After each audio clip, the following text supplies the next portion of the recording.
That's right, baby. Killer Croc is back.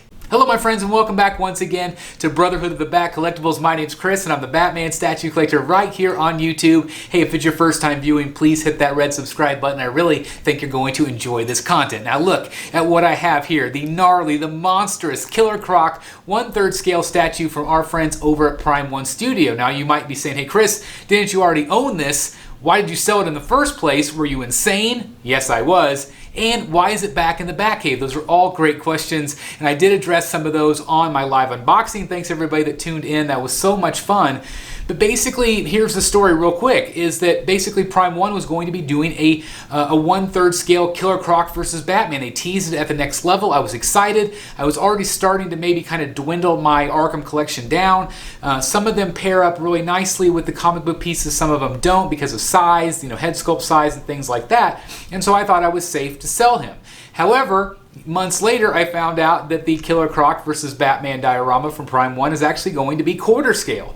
And so I instantly said, okay, darn it, crap, I should not have sold the Killer Croc. And months went by, I didn't really think of anything of it.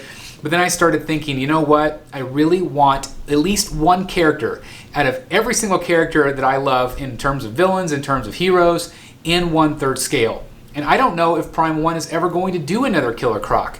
So I decided to go ahead and get him back, and that's exactly why I have him here in the Batcave. Now, I have already reviewed him years ago, but I did ask if some of you would be interested in seeing another review, so this is going to be just another review, kind of maybe my modern take on it. Again, it's been a number of years since I originally had him. There are things about this particular one that I like better than the one I used to have, which is a good thing. And so I am very, very excited to share my thoughts and opinions on this piece. Again, he is an absolute massive beast. This is the exclusive, and again, I cannot say enough good things about this insane Killer Croc. You guys can see how big he is standing right next to me. It's absolutely unbelievable. So without further ado, let's go ahead and get into the review. I mean, just look. Look at the sheer terror and size of this Killer Croc, again, from Prime 1 Studio. Look at this thing. It is absolutely insane. It is massive, as you can see, and there's so much to talk about with this one. And again, I know that I've reviewed it for you guys before, but again, this is just kind of how I feel about it right now in terms of where we are with sculpts. And one thing I do want to say really quick right off the bat is that this statue right now, it was like $1,400 a few years ago. This statue would probably be $2,400 today. So if you can get this thing, it's worth it, okay? So we'll start with the base like we always do. Obviously, you have some great detail here on the base. This is one of my favorite parts, is you actually have this piece that keys off here, and there is a rat inside, which is cool. You could take him out if you don't want him in there, but he just kind of hides in there, so it's pretty awesome. There's great details on this thing, as you can see. Like there's real chain, which is awesome. You got the Batman logo, these great sewer pipes here. Again, great real chain. Got this sculpted skull, which looks great. Obviously, again, the pipe. Some great detailing here. Again, I know you guys have probably seen this before, but if you haven't, I won't spend quite as much time, but I do want you to see just all the details. You have all of this great bone. The sewer, it's almost like translucent. You can see the grates underneath with some great detail there. It's just awesome. And then, of course, you have the stone on the inside. The great pipe. Again, it's just really well done, very well executed. Real chain again on the inside. It's awesome. Okay, so the actual figure itself, the actual statue. Here you have these great bandage effects. This is fully sculpted, guys. Fully sculpted, which looks great. You can see the toenails. Looks awesome. You can see the weathering on the bottom of the Arkham pants. Actually, these are not Arkham. These are actually Blackgate prison pants, which is cool. As we go up, you're actually going to see that Blackgate right there printed on the orange jumpsuit, which is cool. You can see that he's too big. You can see his skin underneath, but you can see that it just rips through. Here's his skin, but it's just ripping through because he's so large.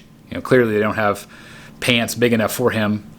He's got these great details on his legs as well. Got the shackles. Looks like leather, which looks great. And then, of course, all of the great weathering and the texture on the pants as you go on up. Looks great. You can see it pulling around the buttock area. Looks cool.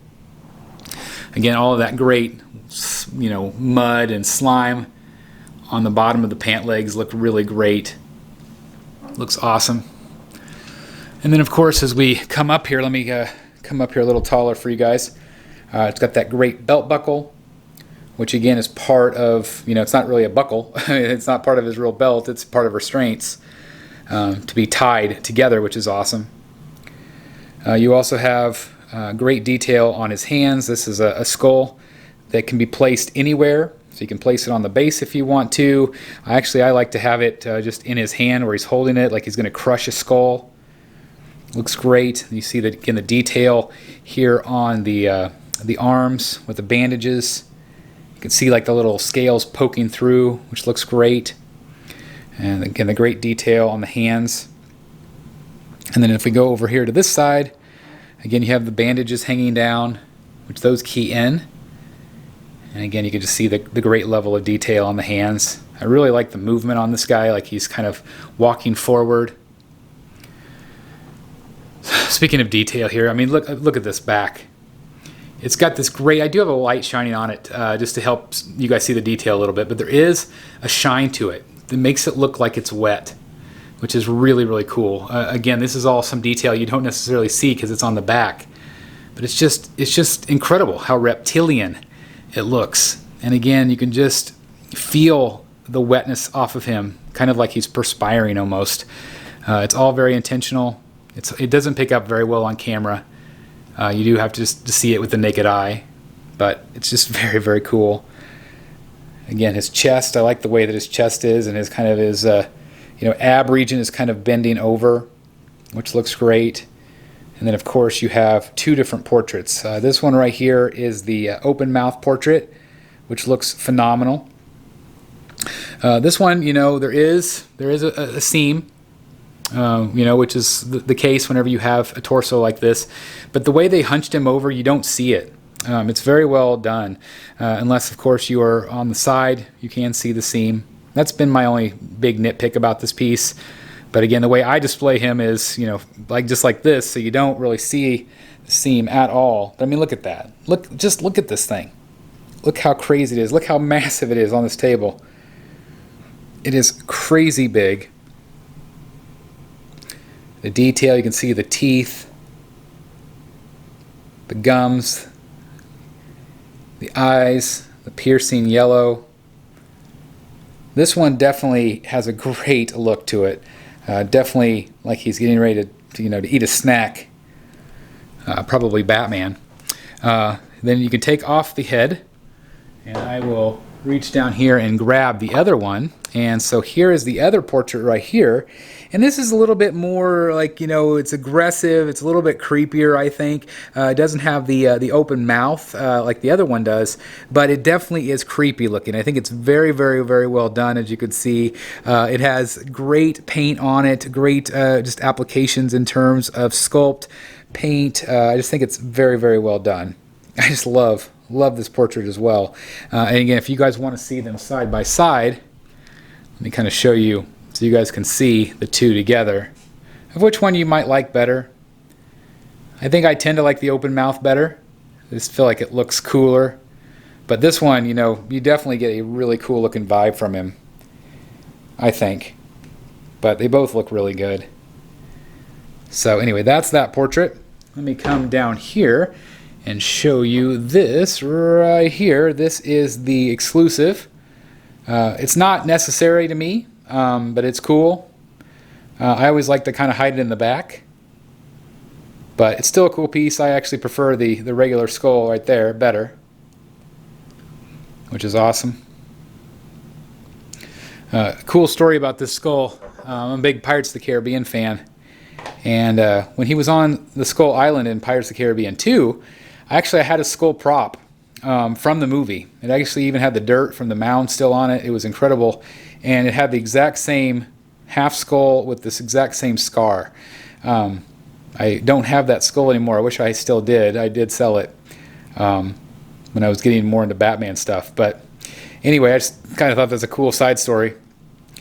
So again, let me kind of zoom back here and just show you. Again, I have reviewed him before. Actually, I think I like this one better. I said it on the live stream, and I think this one's actually standing up straighter, where the one that I had before was actually a little bit bending at an angle, actually kind of down a little bit even more. But I like this better. I like that he's standing up a little bit straighter. It's funny, sometimes you don't notice those things until you get another version in. I know that's why some people actually buy 2 at a time, and then they sell the one that they don't like as well. But, I mean, just look at this guy. He is an absolute beast, absolute monster, and I am so glad to have him back in the collection. I think he's going to fit in really nicely. So with that said, I know you guys are probably going to want a few measurements just in case, because, again, he is going to take up some room without a shadow of a doubt. As you can see, this guy is literally a beast. I am 6'2", and he is just absolutely a massive, massive statue. And so hopefully this gives you an idea about the space you're going to need. Obviously, he's been out for a number of years, so some of you probably already know, but let me go ahead and get into it. So basically, the width you're going to need is about 21.5 inches. There are a couple areas that kind of seep over, but 21.5 inches, which is pretty crazy. But it's really the height. The height is where it is. So from the bottom of the base to the top of him, we are looking at close to, if I'm looking at this right, close to 35 inches. 35 inches to the very top of his spine, with the spikes on his spine. So it's pretty darn crazy. Depth-wise, it's not too bad. Depth-wise, you're looking at, actually let me measure, I'm going to measure from these poles that stick out, these pipes, about a little over 18 inches deep for him. So again, you're going to need some space, but let me show you the 360 again of him, because he is just absolutely crazily big, but so freaking impressive. It's awesome. So there you guys have it. What do you think about Killer Croc? Do you think it was a good move for me to add it back in the collection? Do you think this is one of Prime One's best ever statues that they've ever done? It is certainly one of their biggest. It is very, very impressive. So many storytelling elements going on, and I love the fact that it has this great wetness to it, which looks great. It looks like he's just, again, right out of the sewers. I personally think he still will fit in really nicely with my comic book pieces, so I'm not worried about that. And maybe down the road they will do a comic book version, and I would be interested in it. But for the time being, I am incredibly happy with this. I think it's absolutely fantastic. It has that great Arkham styling, but again, I do feel like it fits in really nicely with the other comic book pieces, because again, I don't think he's going to be done in 1/3 scale anytime soon. It's amazing that he was even made, in my opinion. So anyway, I do want to turn it over to you guys. What do you guys think about this one? Do you think it was a smart move for me to get it back in the Batcave? Let me know in the comments down below. Otherwise, just thank you guys so very much for checking out the video today. I am currently looking for Two-Face and Scarecrow. If anybody is out there selling it in the United States, I might be interested in picking those two up as well, just to kind of add it back to the collection. But anyway, I just cannot wait. I cannot wait to add a few more, because again, there's certain characters I'm not sure if they're ever going to do in comic book form. So I kind of, again, I made the mistake of going a little bit too quick, pulling the trigger on, selling all of those. Got to get a few of them back. So anyway, thank you guys so very much for watching. If you are new here, please hit that subscribe button, hit that like button, click that notification bell. Make sure you choose all. That way you don't miss any of our content. And also, if you want to take it one step further, consider hitting the join button down below for early access to our videos. Check out our t-shirts down below, our Patreon link, all of that good stuff to help support the channel. I cannot thank each and every one of you enough. All of our members, I love you. You guys are incredible. Thank you guys so very much for watching. Please like, comment, and subscribe. And as always, I'll see you in the Batcave. Bye, everybody. I mean, look at this thing. Hey guys, thank you so very much for watching today, and if you're new here, please hit the subscribe button right here on the screen and check out these two awesome videos. I think you're going to love them. And also, please join us on social media, Facebook, Twitter, Instagram, and TikTok. I would love to have you join in all the fun. Thank you guys so very much for watching. See you in the Batcave.